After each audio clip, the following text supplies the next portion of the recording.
श्रीगणेशाय नमः।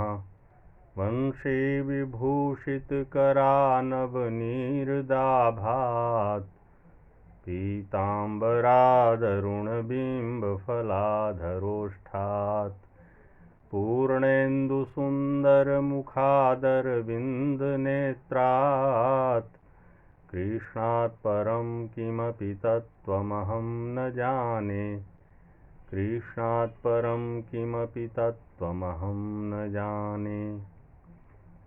मैं वेंकटेश शर्मा, सहायक प्राध्यापक, गुरुकुल संस्कृत महाविद्यालय बैरगनिया सीतामढ़ी, आज की ऑनलाइन कक्षा में शास्त्री सामान्य तथा शास्त्री प्रतिष्ठा तृतीय खंड के विद्यार्थियों का हार्दिक स्वागत करता हूं।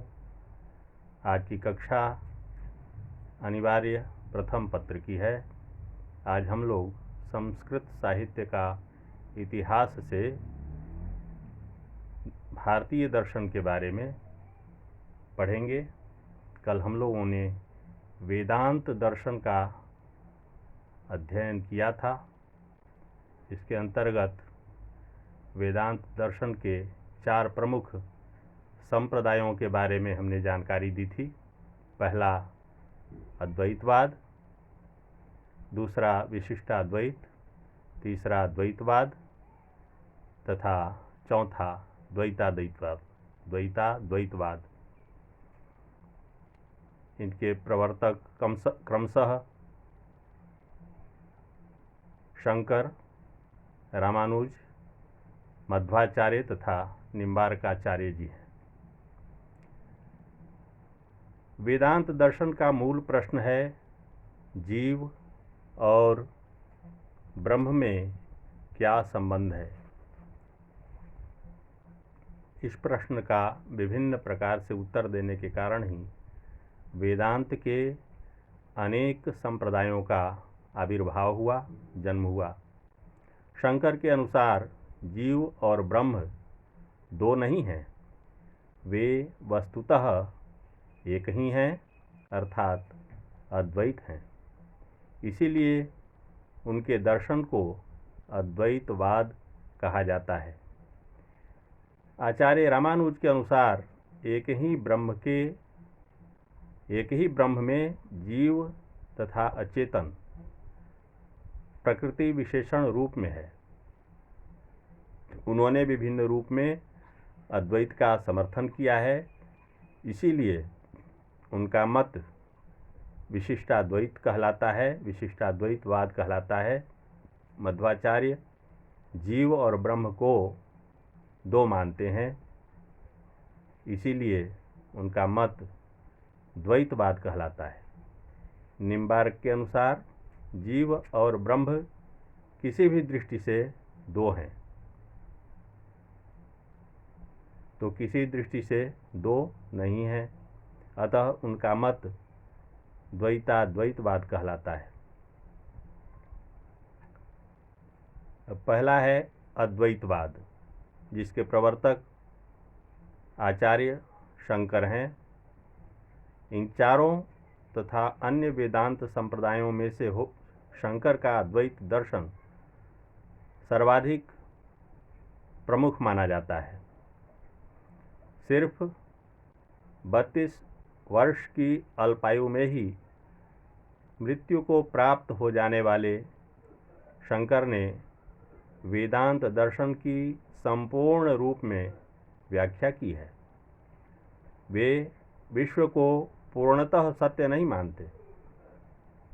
उनके अनुसार ब्रह्म ही एकमात्र सत्य है, शेष सभी वस्तुएं, ईश्वर, जीव, जगत, प्रपंच और मिथ्या हैं।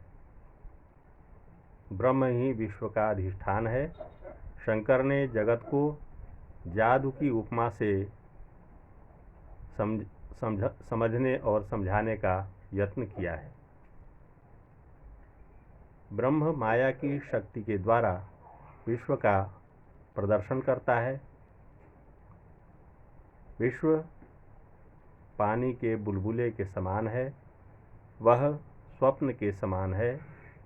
जो यथार्थ प्रतीत होता है, परंतु मोक्ष प्राप्ति के पश्चात उसकी असत्यता का आभास होता है।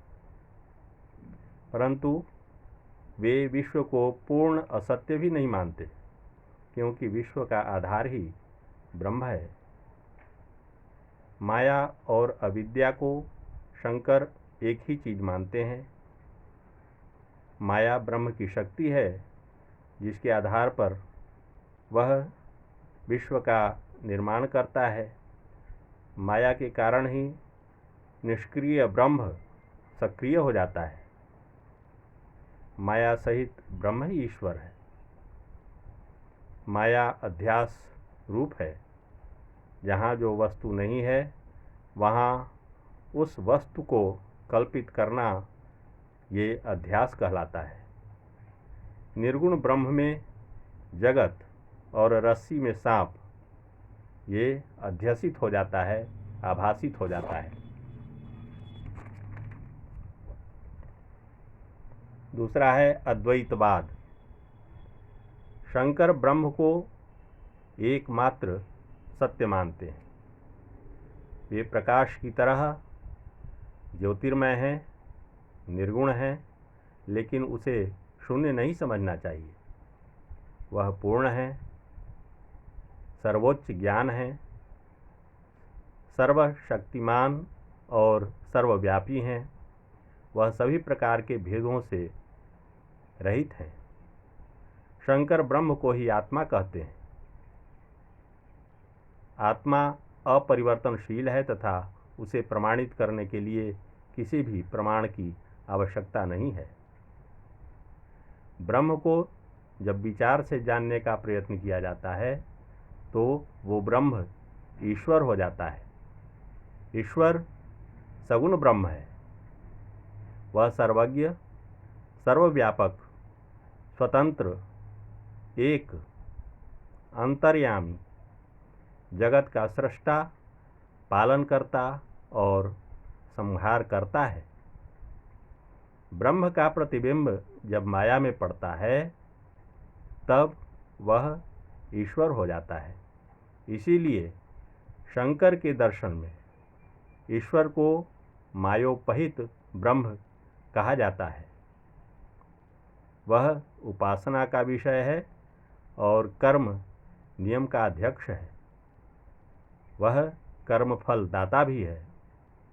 इस प्रकार ब्रह्म सृष्टि का नियंता, सृष्टि का संचालक, सृष्टिकर्ता, प्रकृति में जो भी है वो ब्रह्म की ही देन है। वो ब्रह्म का ही अंश है, स्वरूप है। शंकर ब्रह्म और जीव को वस्तुतः अभिन्न मानते हैं। जीव और ब्रह्म में शंकर भेद नहीं करते। इसे प्रमाणित करने के लिए शंकर प्रतिबिंबवाद का समर्थन करते हैं। मोक्ष के संबंध में शंकर का मत है कि जीव का ब्रह्म से एकाकार हो जाना ही मोक्ष है या मोक्षावस्था को प्राप्त करना है। मोक्षावस्था आनंदमय है।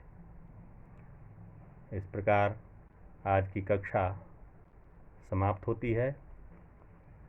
शेष के बारे में कल विस्तृत जानकारी दी जाएगी। आज बस इतना ही। धन्यवाद।